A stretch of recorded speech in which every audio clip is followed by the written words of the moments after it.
പട്ടാളത്തിൽ വെച്ച് ഹീറോയുടെ ഫ്രണ്ട് മരണപ്പെടും. പിന്നീടാണ് ആ ഫ്രണ്ടിന്റെ അമ്മയെ തേടി ഹീറോ പോകുന്നത്. അവിടെ ചെല്ലുമ്പോൾ ഈ അമ്മയെ കണ്ട് ഹീറോ വീഴുന്നുണ്ട്. പിന്നീട് കുറച്ചുനാൾ ഹീറോ അവിടെ താമസിക്കും. പിന്നീട് അവർ തമ്മിൽ പല കാര്യങ്ങളും നടക്കും. അപ്പോൾ പറഞ്ഞു വന്നത് 2007 ഇറങ്ങിയ ഗ്രീക്ക് എന്ന മൂവിയെ പറ്റിയാണ്. മൂവി തുടങ്ങുമ്പോൾ നാളെ കാണിക്കുന്നത് പടത്തിലെ ഹീറോ ആയിട്ടുള്ള വിക്ടറിനെയും അവന്റെ ഫ്രണ്ട് ആയിട്ടുള്ള ചേറയുമാണ്. രണ്ടുപേരും ആർമിയിലാണ്. അങ്ങനെ ഇരിക്കലാണ് ചേറ മരണപ്പെടുന്നത്.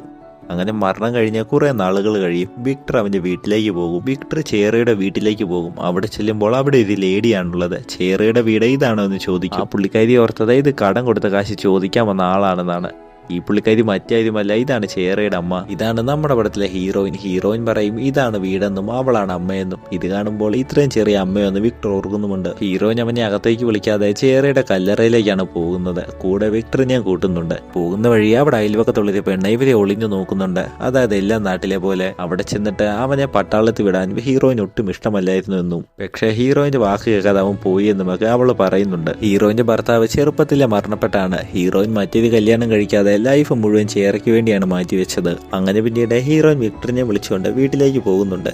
വിക്ടറിനോടും അവന്റെ ഫാമിലിയിൽ ആരൊക്കെ ഉണ്ടെന്ന് ചോദിക്കുന്നുണ്ട്. വിക്ടർ പറയും അവന്റെ അമ്മ അവന്റെ ചെറുപ്പത്തിൽ കളഞ്ഞിട്ട് പോയെന്നും അച്ഛനെ ആണെങ്കിൽ അവൻ കണ്ടിട്ട് പോലുമില്ലെന്നും അവനെ വളർത്തിയത് മുഴുവൻ വല്യമ്മയാണെന്നും ആ വല്യമ്മ കഴിഞ്ഞിടയ്ക്ക് മരണപ്പെട്ടു പോയി എന്നും വിക്ടർ പറയുന്നുണ്ട്. ഇത് കേൾക്കുമ്പോൾ നീയും എന്നെ പോലെ ഓർഫണാണോ എന്ന് ഹീറോയിൻ അവനോട് ചോദിക്കുന്നുണ്ട്. നാളെ രാവിലെ ഹീറോയിൻ ജോലിക്ക് പോകുമെന്നും നീ എപ്പോഴാ പോകുന്നത് എന്ന് ചോദിക്കും. ഇത് കേട്ട വിക്ടർ അവന്റെ ജോലി കളഞ്ഞെന്നും പുതിയൊരു ജോലി കിട്ടുന്നോടം വരെ ഇവിടെ നിന്നോട്ടെ എന്നും ചോദിക്കും. ഹീറോയിൻ അത് ആദ്യം കേട്ടപ്പോൾ എന്തൊക്കെയോ പോലെ തോന്നി. പക്ഷെ നീയും എന്റെ മകനെ പോലെയാണെന്ന് പറഞ്ഞ ഹീറോയിൻ ഇവിടെ നിന്നോളം പറയും. അങ്ങനെ പിറ്റേ ദിവസം ആ അടുത്ത വീട്ടിലെ പെണ്ണ ഹീറോയിന്റെ റിലേറ്റീവിനോട് പോയി പറയും. ഈ റിലേറ്റീവിന്റെ നെയിം സാറ എന്നാണ്. അതായത് ഹീറോയിന്റെ ഭർത്താവിന്റെ അനിയന്റെ വൈഫാണിത്. ഹീറോയിൻ ഇത് ചെറുക്കനെ വീട്ടിൽ കൊണ്ടുവന്ന് നിർത്തിയേക്കുവാണെന്ന് ആ പെണ്ണ് പറയും. ഇത് കേട്ട സാറ പോയി അവളുടെ ഭർത്താവിന്റെ അടുത്ത് ഇത് പറയും. പക്ഷെ ഭർത്താവാണെങ്കിൽ ഫുൾ ടൈം വെള്ളം അടിച്ച് കിറങ്ങിയാണ് ഇരിക്കുന്നത്. അതുകൊണ്ട് തന്നെ പുള്ളി ഇതൊന്നും കേൾക്കുന്നില്ല. പിന്നീട് സാറ ഹീറോയിന്റെ വീട്ടിലേക്ക് പോകും. അപ്പോഴാണ് വിക്ടറിനെ കാണുന്നത്. കാണുമ്പോൾ തന്നെ സാറയ്ക്ക് ക്രഷ് അടിക്കുന്നുണ്ട്. ഇതുപോലൊരു ഭർത്താവ് അവൾക്ക് ഇല്ലല്ലോ എന്നൊക്കെ അവൾ ഓർക്കുന്നുണ്ട്. അടുത്തേക്ക് വന്നിട്ട് ഹീറോയിൻ എവിടെ പോയി ചോദിക്കും. രാവിലെ ജോലിക്ക് പോയെന്ന് വിക്ടറും പറയുന്നുണ്ട്. വിക്ടർ ചേറയുടെ ഫ്രണ്ടാണെന്നും അവൻ പറയുന്നുണ്ട്. ഇതൊക്കെ കേട്ട സാറ നീ എപ്പോഴാണ് പോകുന്നത് എന്ന് ചോദിക്കും. അവൻ ഇതുവരെ ഡിസൈഡ് ചെയ്തിട്ടില്ലെന്നും പറയും. ചെറുതായിട്ട് എന്തൊക്കെ ഡൗട്ട് സാറയ്ക്ക് അടിക്കുന്നുമുണ്ട്. അങ്ങനെ വൈകിട്ട് ഹീറോയിൻ വീട്ടിലെത്തി കുളിക്കാനായി പോകും. ആ വീട്ടിൽ ബാത്റൂം ഒന്നുമില്ല. അതുകൊണ്ട് ഹീറോയിൻ കിണറ്റിൽ നിന്ന് വെള്ളം കോരിയാണ് കുളിക്കുന്നത്. അപ്പോഴാണ് വിക്ടറും അവിടേക്ക് വന്നിട്ട് അവനും കുളിക്കണമെന്ന് പറയുന്നത്. ഇത് കേട്ട ഹീറോയിൻ എങ്കിൽ അവനോട് ആദ്യം കുളിച്ചോളം പറയും. വിക്ടർ കുളിക്കുമ്പം ഹീറോയിൻ വീട്ടിൽ അടുക്കളയിലേക്ക് പോകും. ഹീറോയിൻ അവിടെ നിന്ന് വിക്ടർ ജെട്ടിയും ഇട്ടുകൊണ്ട് കുളിക്കുന്നത് കാണുന്നുണ്ട്. വിക്ടറിന്റെ ബോഡിയൊക്കെ കാണുമ്പം ഹീറോയിൻ എന്തൊക്കെ ഫീൽ ആകുന്നുമുണ്ട്. പക്ഷെ പെട്ടെന്നാണ് ഹീറോയിൻ തെറ്റാണല്ലോ എന്ന് ഓർക്കുന്നതും. അങ്ങനെ പിറ്റേ ദിവസം രാവിലെ ഹീറോയിൻ ജോലിക്ക് പോകും. അപ്പോഴാണ് സാറേ അവളുടെ അടുത്തേക്ക് വന്നിട്ട് ആ പയ്യനെ എന്തിനാ വീട്ടിൽ താമസിപ്പിച്ചേക്കുന്നത് എന്നും അവനെ വേഗം വീട്ടിൽ നിന്ന് ഇറക്കി വിടാനും നാട്ടിലുള്ള ആളുകളൊക്കെ പലതും പറഞ്ഞ് നടക്കുന്നുണ്ടെന്നും പറയും. ഇതൊക്കെ സാറയുടെ ഫാമിലിക്ക് അപമാനമാണെന്ന് പറയും. ഇത് കേട്ട ഹീറോയിൻ അവളുടെ ഭർത്താവിന്റെ മരണശേഷം സാറയും ഭർത്താവും ഇവളുടെ വീട്ടിലേക്ക് വന്നില്ലെന്നും നോക്കിയില്ലെന്നും ഒക്കെ പറയുന്നുണ്ട്. അതുകൊണ്ട് ഹീറോയിന്റെ കേസിൽ ഇടപെടേണ്ടെന്നും അവള് പറയുന്നുണ്ട്. ഇതെല്ലാം കാരണം തന്നെ സാറേ അവളുടെ ഭർത്താവിന്റെ അടുത്തേക്ക് പോകും. ഭർത്താവിനോട് പറയും നിങ്ങളുടെ ചേട്ടനെ നാണം കെടുത്താൻ അവള് വേറൊരു ചെറുക്കനെ വീട്ടിൽ കൊണ്ട് താമസിപ്പിച്ചേക്കുവാണെന്ന്. ഇത് കേട്ട ഭർത്താവ് അവള് നിന്നെ പോലെ അല്ലെന്നും നല്ലവളാണെന്നും ആ പയ്യൻ 2 ദിവസം കഴിയുമ്പോൾ പൊക്കോളുമെന്നും പറയും. സാറയ്ക്ക് യഥാർത്ഥത്തിൽ വിക്ടർ ഹീറോയിന്റെ വീട്ടിൽ താമസിക്കുന്നത് കൊണ്ട് നല്ല കുശുമ്പാണ്. അങ്ങനെ പിന്നീട് വിക്ടർ ഹീറോയിന് ഫുഡ് ഉണ്ടാക്കി കൊടുക്കും.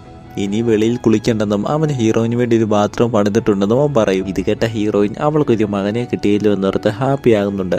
വിക്ടർ പറയും ഹീറോയിനോട് ജോലിക്ക് പോകണ്ടെന്നും അവൻ പൊക്കോളാമെന്നും പക്ഷേ ഈ വീട്ടിൽ കുറെ കടമുണ്ടെന്നും അതെല്ലാം വീട്ടാനായിട്ട് ജോലിക്ക് പോകുമെന്നും ഹീറോയിൻ പറയുന്നുണ്ട്. അങ്ങനെ പിന്നീട് ആ നാട്ടിലുള്ള കളവി സാറയുടെ കെട്ടിയവൻ്റെ അടുത്തേക്ക് വരും. കെട്ടിയവൻ്റെ നെയിം ഡേവിഡ് എന്നാണ് കേട്ടോ. അപ്പോൾ ഇതുപോലെ ഡേവിഡിനോട് ചോദിക്കുന്നുണ്ട് ഹീറോയിൻ ഇത് പയ്യനെ വീട്ടിൽ കൊണ്ടുവന്നിട്ടും നീ പോയി ചോദിക്കുന്നില്ല എന്നൊക്കെ. ഡേവിഡ് നിന്നും മൈൻഡ് ആകുന്നുമില്ല. ഡേവിഡിനും ഹീറോയിന് മേലെ ഇത് കണ്ണുണ്ട്. അങ്ങനെ രാത്രിയാകുമ്പോൾ നല്ല മഴ തുടങ്ങും. വിക്ടറിന്റെ ഉടുപ്പെല്ലാം കഴുകാനും ഇട്ടേക്കുകയാണ്. അതുകൊണ്ട് തന്നെ അവന് തണുപ്പ് താങ്ങുന്നില്ല. അപ്പോഴാണ് ഹീറോയിൻ ചേറയുടെ ഉടുപ്പ് പോയി എടുത്തുകൊണ്ട് വരുന്നത്. അവൻ നാട്ടിൽ വരുമ്പോൾ കൊടുക്കാനിരിക്കുകയായിരുന്നു എന്ന് ഹീറോയിൻ പറയും. എന്നിട്ട് ഇത് അവൾ വിക്ടറിന് കൊടുക്കും. അങ്ങനെ വിക്ടർ പോയി ആ ഉടുപ്പ് ഇട്ടുകൊണ്ട് വരും. ഹീറോയിനും അത് നല്ലപോലെ ഇഷ്ടപ്പെട്ടിട്ടുണ്ട്. ഹീറോയിൻ അവന്റെ ടൈ ഒന്ന് സെറ്റ് ചെയ്ത് കൊടുക്കും. അപ്പോഴാണ് വിക്ടർ എന്തൊക്കെ ഫീലിംഗ് തോന്നി ഹീറോയിനെ കിസ് ചെയ്യുന്നത്. പെട്ടെന്ന് അവൻ അവിടെ നിന്ന് ഓടി പോകുന്നുമുണ്ട്. പിന്നീട് അതോർത്ത് ഹീറോയിനും എന്തൊക്കെയോ പോലെയായിരുന്നു. അവൾ രാത്രി മുഴുവൻ വെള്ളം കുടിച്ചുകൊണ്ടിരിപ്പുണ്ട്. അപ്പോഴാണ് വിക്ടർ അവളോട് കുറച്ച് വെള്ളം ചോദിക്കുന്നത്. ഹീറോയിന് ആ വെള്ളം കൊടുക്കുമ്പം വിക്ടർ അവളെ കയ്യിൽ പിടിക്കുന്നുണ്ട്. പക്ഷെ ഹീറോയിനും അത് തടുത്തില്ല. പിന്നീട് പറയണ്ടല്ലോ അവർ തമ്മിൽ കാര്യങ്ങളൊക്കെ നടക്കും. അങ്ങനെ ഇവിടെ ഡേവിഡിന്റെ വീട്ടിലാണെങ്കിലോ സാറ കാര്യങ്ങൾ നടത്താൻ ഡേവിഡിനെ വിളിക്കും. പക്ഷെ ഡേവിഡ് ആണെങ്കിലോ ഹീറോയിൻ എന്തൊക്കെ തെറ്റ് ചെയ്യുകയാണെന്ന് ഓർത്ത് ആ പയ്യനെ വീട്ടിൽ നിന്ന് അടിച്ച് ഓടിക്കണമെന്നൊക്കെയാണ് പറഞ്ഞുകൊണ്ടിരിക്കുന്നത്. അങ്ങനെ കാര്യങ്ങളൊക്കെ കഴിയുമ്പോൾ ചെയ്തത് തെറ്റാണല്ലോ എന്ന് ഹീറോയിൻ പറയുന്നുണ്ട്. ഇത് കേട്ട വിക്ടർ ആണെങ്കിൽ അവളെ ഇഷ്ടമാണെന്നും പറയും. പക്ഷേ ഇനി ഇതൊരിക്കലും നടക്കാൻ പാടില്ലെന്നും ഹീറോയിൻ വിക്ടറിനോട് പറയുന്നുണ്ട്. അങ്ങനെ പിറ്റേ ദിവസം ഡേവിഡ് വിക്ടറിനെ പിടിച്ചു ചേർത്തും. അവൻ ഹീറോയിന്റെ റിലേറ്റീവ് ആണെന്നും ഹീറോയിനുമായിട്ട് എനിക്ക് എന്താണ് ബന്ധമെന്നും പെട്ടെന്ന് തന്നെ ഈ നാട്ടിൽ നിന്ന് പൊക്കോണമെന്നും ഒക്കെ ഡേവിഡ് പറയുന്നുണ്ട്. വിക്ടർ പറയും ഹീറോയിന് തുണയായിട്ട് അവൻ ഈ വീട്ടിൽ ഉണ്ടാകുമെന്ന്. ഡേവിഡ് ചോദിക്കും അവള് നിന്റെ ഭാര്യയോ അമ്മയോ വല്ലതും ആണോന്ന്. ഇത് കേട്ട വിക്ടർ ആണെങ്കിൽ അവൾ എന്റെ വൈഫാണെന്ന് പറഞ്ഞിട്ട് അവിടെ നിന്ന് പോകുന്നുമുണ്ട്. അങ്ങനെ പിന്നീട് ഡേവിഡ് ഹീറോയിന്റെ വീട്ടിലേക്ക് പോകും. അവളാണെങ്കിൽ ഇറങ്ങി പോകാൻ പറയുന്നുണ്ട്. പക്ഷേ ഇവൻ ഹീറോയിനുമായിട്ട് കാര്യങ്ങൾ ചെയ്യാൻ നോക്കുന്നുണ്ട്. അവൻ അവിടെ ഇരുന്ന് അവിടെയുള്ള മദ്യം എടുത്ത് കുടിക്കും. അവനല്ലാതെ വേറെ ആരും ഹീറോയിനെ തൊടില്ലെന്ന് അവൻ ഹീറോയിനോട് പറയുന്നുണ്ട്. എന്നിട്ട് അവൻ ഹീറോയിനുമായിട്ട് കാര്യങ്ങൾ നടത്താൻ നോക്കും. ഹീറോയിൻ പെട്ടെന്ന് കത്തി എടുക്കുന്നുണ്ട്. പക്ഷേ ഡേവിഡ് ഹീറോയിന്റെ അടുത്തേക്ക് വന്നിട്ട് നീ എനിക്ക് മാത്രം ഉള്ളതാണെന്ന് പറഞ്ഞിട്ട് ആ വീട്ടിൽ നിന്ന് ഇറങ്ങിപ്പോകും. അവൻ വീട്ടിൽ നിന്ന് ഇറങ്ങി വരുന്നത് സാറ കാണുന്നുണ്ട്. ഇത്രയും ടൈം അവളുടെ വീട്ടിൽ എന്തെടുക്കുകയാണെന്ന് സാറ ചോദിക്കുന്നുണ്ട്. പക്ഷെ ഡേവിഡ് അവളെ തള്ളിയിട്ടിട്ട് പോകും. പിന്നീട് വിക്ടർ വീട്ടിലേക്ക് വരുമ്പം ഹീറോയിൻ വിഷമിച്ചിരിപ്പുണ്ട്. എന്ത് പറ്റിയെന്ന് ചോദിക്കുമ്പം ഡേവിഡ് ഇങ്ങനെ ചെയ്തു എന്നും പറയും. ഇത് കണ്ട് വിക്ടർ ഡേവിഡിന്റെ വീട്ടിലേക്ക് പോകും. അവനെ തല്ലാനായിട്ട് പോകും. ഡേവിഡ് വിക്ടറിനെ കാണുമ്പോൾ ആ വീട്ടിൽ നിന്ന് ഓടി പോകുന്നുമുണ്ട്. പെട്ടെന്നാണ് സാറ അങ്ങോട്ടേക്ക് തോക്കും എടുത്തുകൊണ്ട് വരുന്നത്. ആ ടൈമിൽ തന്നെ ഹീറോയിനും അവിടേക്ക് എത്തും. സാറ പറയും വിക്ടർ ഡേവിഡിനെ നാണം കെടുത്തിയെന്ന്. ഇത് കേട്ട ഹീറോയിൻ ഡേവിഡാണ് വീട്ടിൽ വന്ന് എന്നെ കയറി പിടിക്കാൻ നോക്കിയെന്നൊക്കെ പറയും. അപ്പോഴാണ് സാറയ്ക്കും പിടികിട്ടുന്നത് ഡേവിഡ് അത്രയ്ക്ക് വൃത്തികെട്ടവനാണെന്നുള്ളത്. അങ്ങനെ പിന്നീട് വീട്ടിലേക്ക് എത്തിയ ശേഷം ഹീറോയിൻ വിക്ടറിനോട് പറയും നീ ഇവിടെ നിന്ന് പൊക്കോളാൻ, ഇല്ലെങ്കിൽ വലിയ പ്രശ്നമാകുമെന്ന്. ഇത് കേട്ട വിക്ടറും ഹീറോയിൻ ഇഷ്ടമാണെന്നും കല്യാണം കഴിക്കാമെന്നും ഒക്കെ പറയും. ഹീറോയിൻ പറയും അവന് ഹീറോയിനേക്കാളും നല്ല പ്രായക്കുറവാണെന്നും അതുകൊണ്ട് നിന്റെ ലൈഫ് വെറുതെ നശിപ്പിക്കണമെന്ന് പറഞ്ഞ് വിക്ടറിനോട് അവിടെ നിന്ന് പൊക്കോളാൻ പറയും. അങ്ങനെ വിക്ടർ ആ വീട്ടിൽ നിന്ന് പോകും. ഈ ടൈമിലും ഹീറോയിൻ വിക്ടറിനെ മിസ് ചെയ്യുന്നുണ്ടായിരുന്നു. അങ്ങനെ വിക്ടർ പോകുന്നത് അവൻ്റെ ഫ്രണ്ടിൻ്റെ വീട്ടിലേക്കാണ്. പുതിയ ജോലി കിട്ടുന്നിടത്തോളം നീ ഇവിടെ നിന്നോളാനും ആ ഫ്രണ്ട് വിക്ടറിനോട് പറയുന്നുണ്ട്. അപ്പോഴാണ് വിക്ടർ അവിടേക്ക് ഒരു പെണ്ണ് വരുന്നത് കാണുന്നത്. ആ പെണ്ണ് മറ്റാരുമല്ല വിക്ടറിന്റെ എക്സ് ആയിട്ടുള്ള മറിയയാണ്. മറിയ വന്നതാണെങ്കിൽ വിക്ടറിന്റെ ഫ്രണ്ടിന്റെ അടുത്തുമാണ്. കാശ് തന്നിട്ട് നീ ഈ പാസ്പോർട്ട് എടുത്തോണ്ട് പോക്കോളാൻ ഫ്രണ്ട് മറിയോട് പറയുന്നുണ്ട്. ഇത് കേട്ട വിക്ടറും പിന്നീട് ഫ്രണ്ടിന്റെ അടുത്തേക്ക് പോയി അവൻ ആ കാശ് കൊടുക്കാമെന്നും ആ പാസ്പോർട്ട് അവൾക്ക് കൊടുക്കാനും പറയും. പക്ഷെ അത് ഫ്രണ്ട് കേൾക്കുന്നില്ലായിരുന്നു. അതുകൊണ്ട് തന്നെ വിക്ടർ ആ ഫ്രണ്ടിനെ ഇടിച്ചിട്ടിട്ട് ആ പാസ്പോർട്ട് അവൾക്ക് കൊടുക്കും. അങ്ങനെ വിക്ടർ ആ വീട്ടിൽ നിന്ന് ഇറങ്ങിപ്പോകും. പോകുന്നത് മറിയയുടെ വീട്ടിലേക്കാണ്. മറിയയുടെ അടുത്ത ബോയ് ഫ്രണ്ടും അവളുമായി ബ്രേക്കപ്പ് ആയിട്ട് പോയതാണ്. അതുകൊണ്ട് തന്നെ അവൾ നല്ല വിഷമത്തിലാണ്. വിക്ടറിനോടും അവൾ ക്ഷമ ചോദിക്കുന്നുണ്ട്. പിന്നീട് പറയണ്ടല്ലോ പഴയ ബന്ധങ്ങളൊക്കെ വെച്ച് അവർ തമ്മിൽ കാര്യങ്ങളൊക്കെ നടക്കും.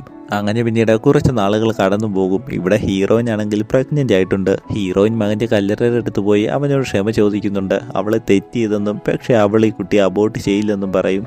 അങ്ങനെ പിന്നീട് ഹീറോയിൻ വിക്ടറിനെ തേടി ഇറങ്ങും. ഇവിടെ സാറയാണെങ്കിലോ ഹീറോയിനെ വീട്ടിൽ കാണാനില്ലെന്ന് ഡേവിഡിനോട് വന്ന് പറയും. ഇത് കേട്ട ഡേവിഡ് ആണെങ്കിൽ അവളുടെ മകന്റെ കല്ലറ ഇവിടാണുള്ളത്, അതുകൊണ്ട് അവൾ എവിടെയും പോകാതെ വീണ്ടും ഇവിടേക്ക് എത്തുമെന്ന് പറയും. ഇവിടെ വിക്ടറിനാണെങ്കിലും അവളെ മറക്കാനേ പറ്റുന്നില്ല. അവർ തമ്മിൽ കല്യാണം കഴിക്കുന്നതായിട്ടൊക്കെ വിക്ടർ സ്വപ്നം കാണുന്നുണ്ട്. അങ്ങനെ ഇവിടെ മറിയയും വിക്ടറും കൂടി ജർമ്മനിക്ക് പോകാനായിട്ട് തുടങ്ങും. വിക്ടർ ആണെങ്കിൽ ട്രെയിൻ ടിക്കറ്റ് വാങ്ങിച്ചുകൊണ്ട് വരാമെന്ന് പറഞ്ഞ് വീട്ടിൽ നിന്ന് ഇറങ്ങുന്നുണ്ട്. ഈ ടൈമിലാണ് ഹീറോയിൻ വീട്ടിലേക്ക് എത്തുന്നത്. മറിയ ഡോറ് തുറക്കും. ഹീറോയിൻ വിക്ടറിന്റെ ഫ്രണ്ടിന്റെ അമ്മയാണെന്ന് അവള് പറയും. ഇത് കേട്ട മറിയ വിക്ടറിന് ഹീറോയുമായിട്ട് എന്തെങ്കിലും ബന്ധമുണ്ടോ എന്നോർത്ത് മറിയ വിക്ടറിന്റെ വൈഫാണെന്ന് പറയും. ഇത് കേൾക്കുമ്പോൾ ഹീറോയിൻ തകർന്നു പോകും. മറിയ ഹീറോയിനെ വീട്ടിലേക്ക് വിളിക്കും. അവള് കോഫി എടുക്കാനായിട്ട് പോയിട്ട് വരുമ്പോൾ ഹീറോയിൻ ആ വീട്ടിൽ നിന്ന് പോകുന്നുണ്ട്. അങ്ങനെ കുറച്ച് കഴിയുമ്പോൾ വിക്ടർ വീട്ടിലേക്ക് എത്തും. നിന്റെ ഫ്രണ്ടിന്റെ അമ്മ ഇവിടെ വന്നു എന്ന് അവള് പറയുന്നുണ്ട്. വിക്ടർ ആ വീട്ടിൽ നിന്ന് പോകാൻ തുടങ്ങുന്നുണ്ട്. അപ്പോഴാണ് മറിയ പറയുന്നത് നിങ്ങൾ തമ്മിൽ എന്തൊക്കെ ബന്ധമുണ്ടെന്ന് അറിയാം, എന്നെ വേണോ അത് ആ പെണ്ണിനെ വേണോ എന്ന്. ഇത് കേട്ട വിക്ടർ ഹീറോയിനാണ് ഇമ്പോർട്ടന്റ് എന്ന് പറഞ്ഞ് ആ വീട്ടിൽ നിന്ന് ഇറങ്ങിപ്പോകും. ഹീറോ റെയിൽവേ സ്റ്റേഷനിൽ നിന്ന് പോകാൻ തുടങ്ങിയിട്ടുണ്ടായിരുന്നു. വിക്ടർ അവിടേക്ക് ഓടിച്ചെന്ന് അവർ തമ്മിൽ കണ്ടുമുട്ടും. അങ്ങനെ പിന്നീട് രണ്ടുപേരും നാട്ടിലേക്ക് എത്തും. അങ്ങനെ ഹീറോയിൻ പ്രഗ്നന്റ് ആണെന്നുള്ള കാര്യം വിക്ടർ അറിഞ്ഞിട്ടുമുണ്ട്. വീട്ടിലെത്തിയ ശേഷം പിന്നീട് പറയണ്ടല്ലോ ഇവർ തമ്മിൽ രാത്രി കാര്യങ്ങളൊക്കെ നടക്കും. ഇവർ വീട്ടിലെത്തിയെന്നുള്ള കാര്യം ഡേവിഡ് അറിയും. അങ്ങനെ പിറ്റേ ദിവസം ഡേവിഡ് കുറച്ച് ഗുണ്ടകളെ വിട്ട് വിക്ടറിനെ തട്ടിക്കൊണ്ട് അവനെ ബോട്ടിൽ കടത്തിക്കൊണ്ട് പോകും. പിന്നീട് ഡേവിഡ് ഹീറോയിന്റെ അടുത്തേക്ക് വന്ന് അവൻ ഇനി ഒരിക്കലും വരില്ലെന്നും ഇനി നീ എന്റെ മാത്രമാണെന്നും പറയും. ഇത് കേട്ട ഹീറോയിൻ അവൾ ഓൾറെഡി വിക്ടറിനെ കല്യാണം കഴിച്ചെന്ന് പറയും. ഡേവിഡ് ദേഷ്യം വന്ന് അവളെ തള്ളിയിടുന്നുണ്ട്. അപ്പോഴാണ് ഹീറോയിൻ അവള് പ്രഗ്നന്റ് ആണെന്ന് പറയുന്നത്. ഇത് കേൾക്കുമ്പം ഡേവിഡ് ഒന്ന് പേടിക്കുന്നുണ്ട്. സാറ് ഡേവിഡിനോട് പറയും നമുക്ക് കുട്ടികളില്ല, അവരെങ്കിലും ജീവിച്ചോട്ടെ എന്ന്. അങ്ങനെ പിന്നീട് ബോധം വന്നു കഴിയുമ്പം ഹീറോയിൻ വിക്ടറിനെ തേടിപ്പോവും. അവനെ കെട്ടിപ്പിടിക്കും. അങ്ങനെ ഇവിടം കൊണ്ട് ഈ മൂവിയും തീരും.